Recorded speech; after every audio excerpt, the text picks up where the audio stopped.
Белоснежные величественные горы, бурлящие реки, зеленые луга и поля, живописные холмы, нежные утонченные цветочные бутоны. Работы Геннадия Барцидзе – это запоминающиеся пейзажи, лирические натюрморты и интересные сюжетные линии, а также люди и исторические события. Вот, например, прибытие Николая II на открытие Гагарского курорта к своему зятю принцу Ольденбургскому. Эта картина имеет как художественное, так и историческое значение и пользуется большим интересом у любителей искусства. Экспозиция художника, представленная в двух залах, посвящена 75-летию Геннадия Барцидзе. В Абхазии персональная выставка живописца последний раз проходила в начале 90-х. Это была моя первая выставка здесь по Абхазии. Как раз мы только приехали из Праги, сделали большую выставку там.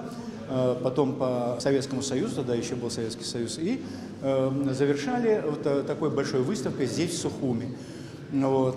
И я тогда видел, как принимали эту выставку, и вот спустя уже много лет я принимал, конечно, участие в отдельных, но чтобы сделать итоговую такую выставку персональную, вот созрел, наверное, только к этому времени.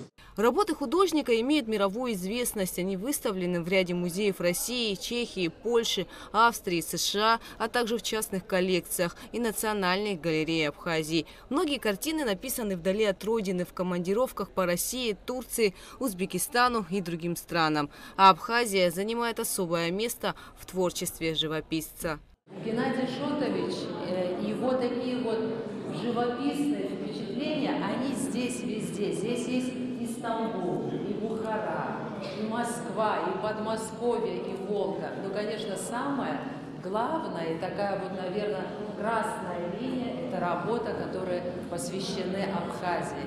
И все они с таким вот, я бы сказала, ностальгическим настроением, потому что Геннадий Шотович долгое время жил и работал за пределами Абхазии. Высшее образование Геннадий Барцидзе получил в Москве. Живописи учился у народного художника СССР Александра Шилова. В разные годы был председателем Всесоюзного объединения художников и мастеров декоративно-прикладного искусства, директором Московской государственной картинной галереи Шилова. Он является профессором кафедры живописи факультета изобразительного искусства и народных ремесел Московского педагогического университета. В свои 75 лет мастер полон сил и творческого вдохновения. В Гагре у живописца своя мастерская, которая уже стала центром притяжения жителей и гостей республики. Гугуца Вардания, Абхазское телевидение.